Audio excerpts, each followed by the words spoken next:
You were born in Amritsar. Your first dallying with food was with your grandmother teaching you how to make food. Take me back to those days. She would always be upset, saying that, why do you rush when you're cooking? Cooking is about getting all the flavors out. It takes centuries and centuries for nature to produce one perfect lemon or one perfect vegetable. She was so poetic in the way she used to tell me, and it's like, I'm still horrible, I still want to rush things. But she was a great spiritual teacher in the kitchen and in life.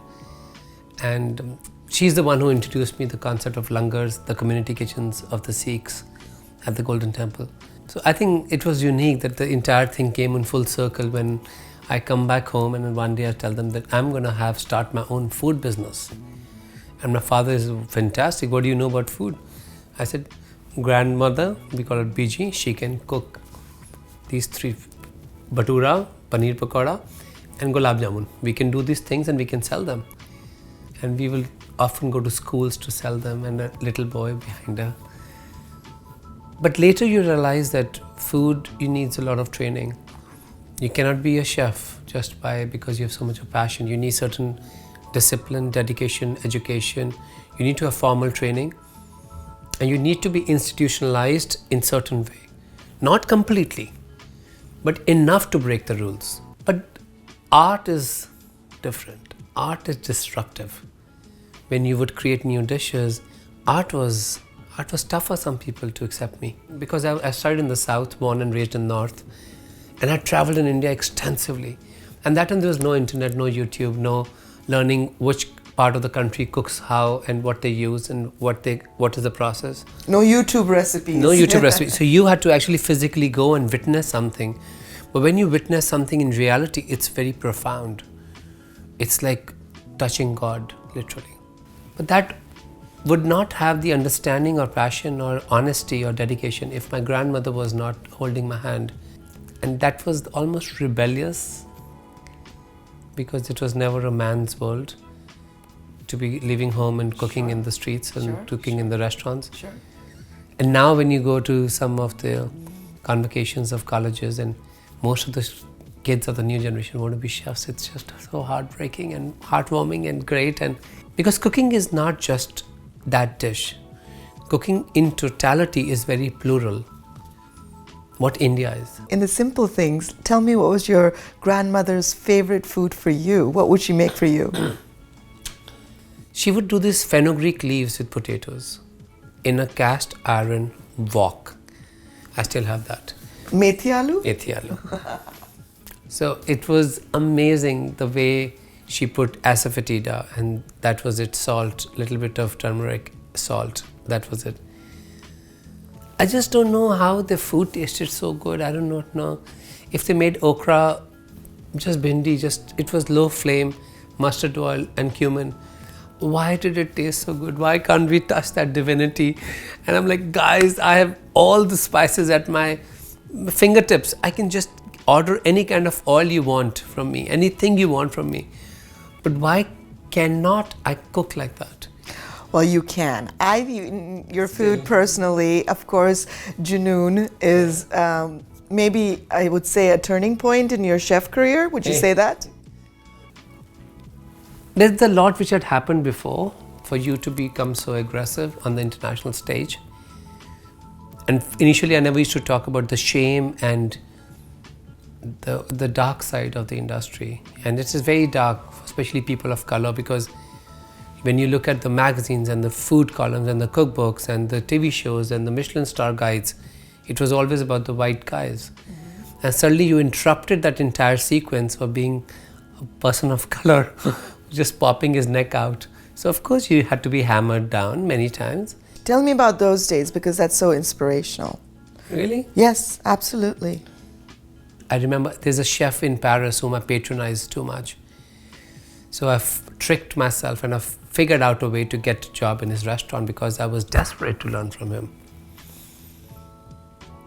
And I wanted to patronize him all the time because I saw the way he cooked and the way he organized his kitchen. But when the close-up was not so pretty. And one day, because I understood French working in that kitchen, I remember he's telling his sous chef, anything this brown shit cooks for me and touches with his dark hands, I'll never eat it. Oh my God.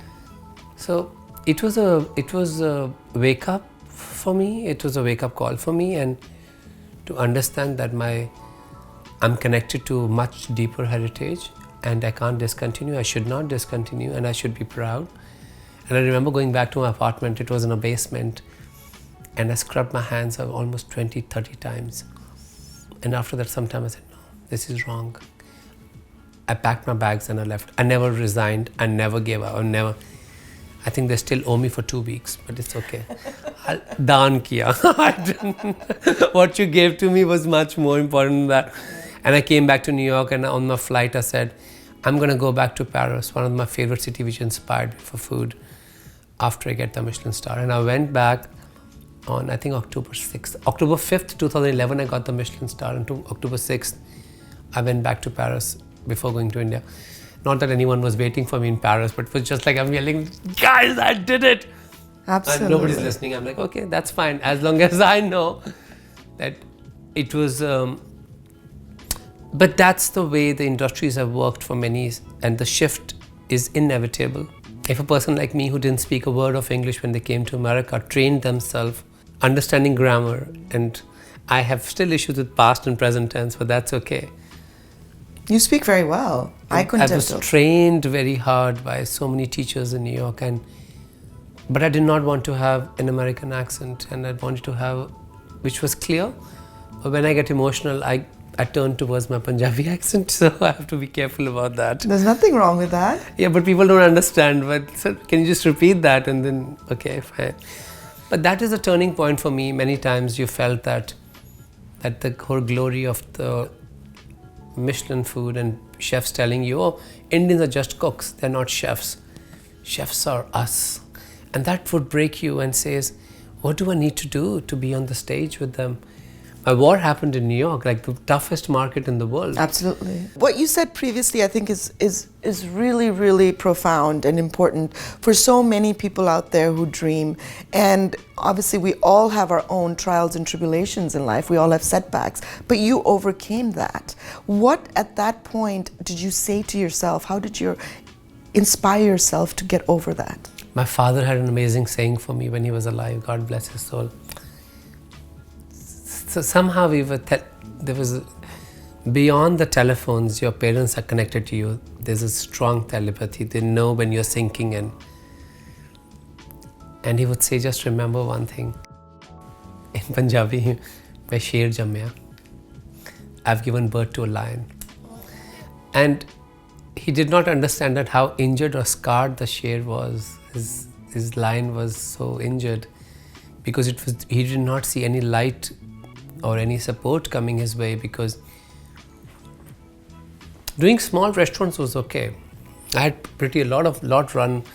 We had restaurants near Wall Street, we had midtown restaurants in Times Square, the little ones in Tribeca, everything worked, but they were not creating benchmarks.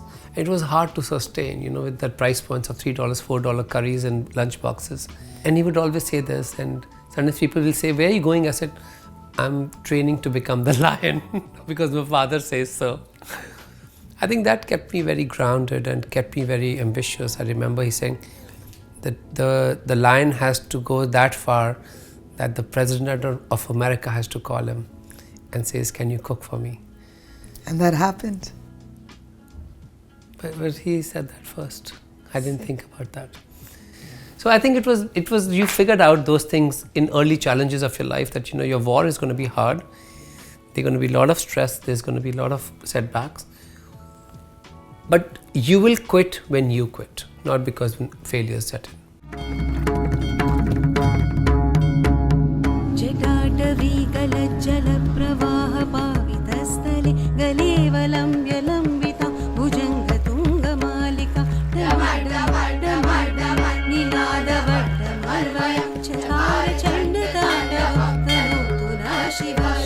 This is yet another momentous part of your life. You completely digressed from becoming a celebrity chef, and you wrote and directed this movie.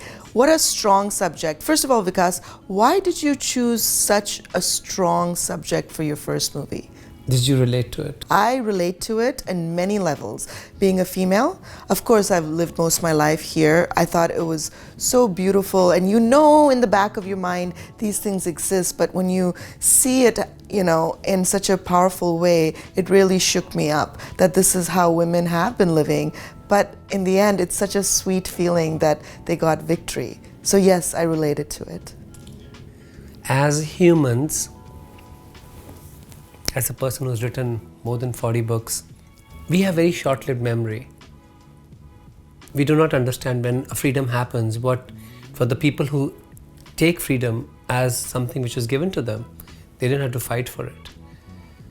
We do not understand the struggles, the scars, the pain, the sacrifices, the loss of identity, the loss of dignity. We don't understand.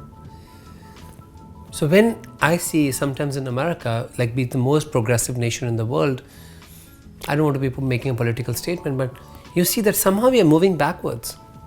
We fought those civil rights, we fought for equality, we fought for integrity, we fought for inclusiveness. Suddenly, it doesn't matter anymore. We're going back. So when this movie I was writing, I said, this movie be a reference that what these women had gone through there's a world which starts post their celebration of color. There are two worlds. One is before this, when they were living in such colorless life of such abstinence. And today, with the great understanding of law, education, empowerment, comes a shift. So we need to bow to it. We also need to people to remember and to remind them so that people don't forget to go back to the dark ages. I was raised in that pre-time, and I accepted this because nobody was fighting for it and nobody questioned it. And for those people who haven't seen the film, it's about how widows live and how they're not allowed any color, not even food is proper. So we're talking about that. And you accepted that as tradition.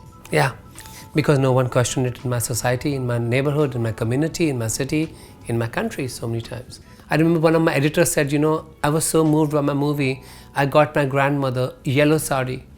Because all her life I saw her in white, and she said, I said, how did she look? She thinks she looked so beautiful. A small shift, and that is momentous.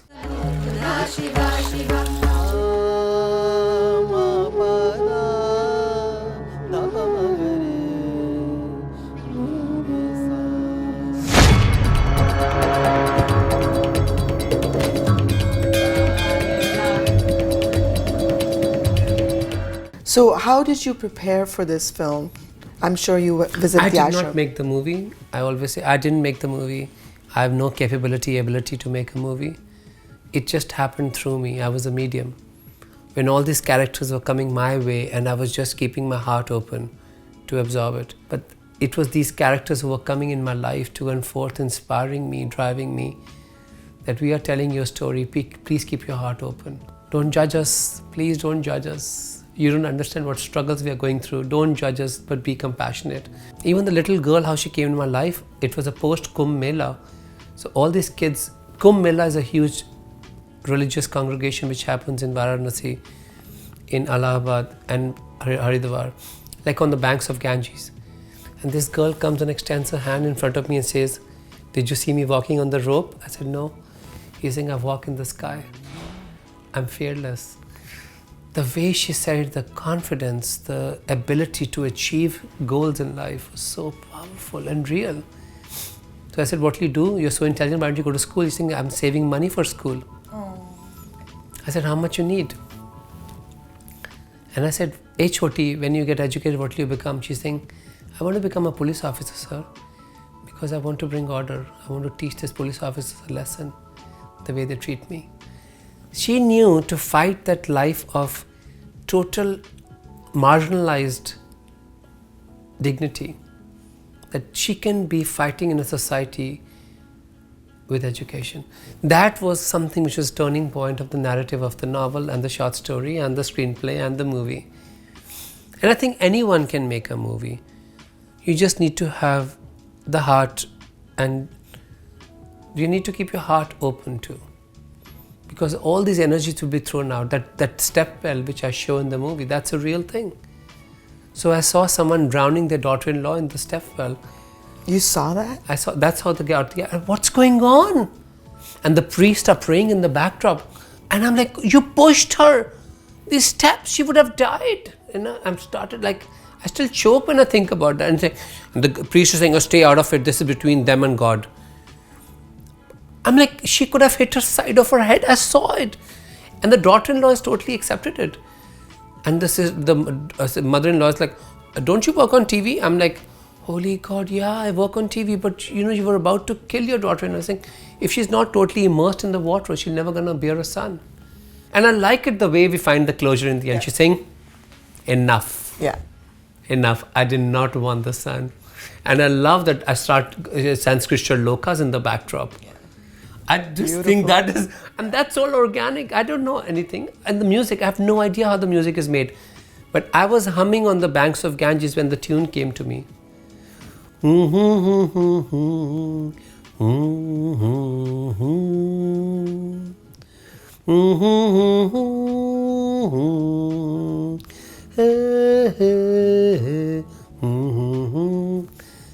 think I have intelligence to make a tune? This came to me when I'm just sitting on the bank, and this is like the music gods were like, we'll give you something, just hum it.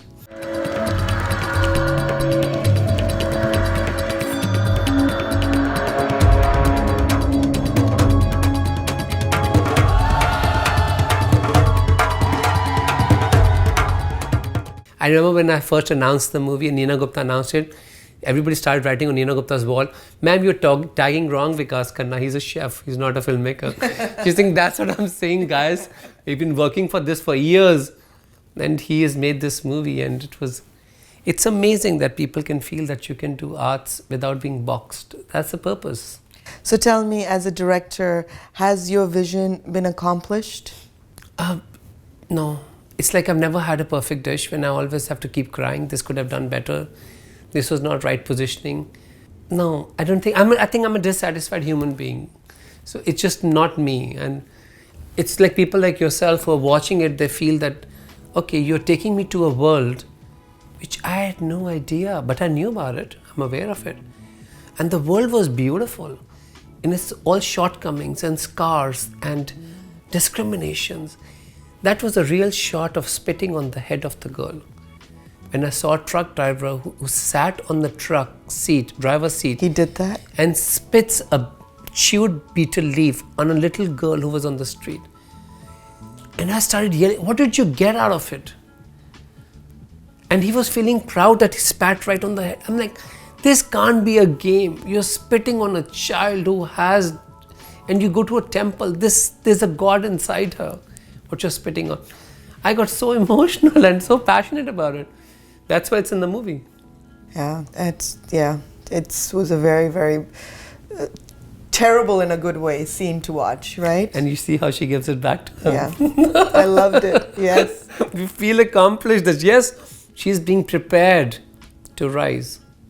The way my grandmother prepared me to fight this and say that let the sun win every day. But no one forgets an eclipse because the moon is too tiny, overshadows the sun one day.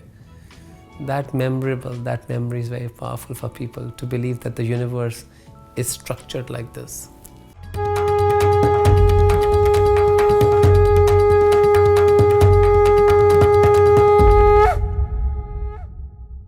What can we expect from you in the future?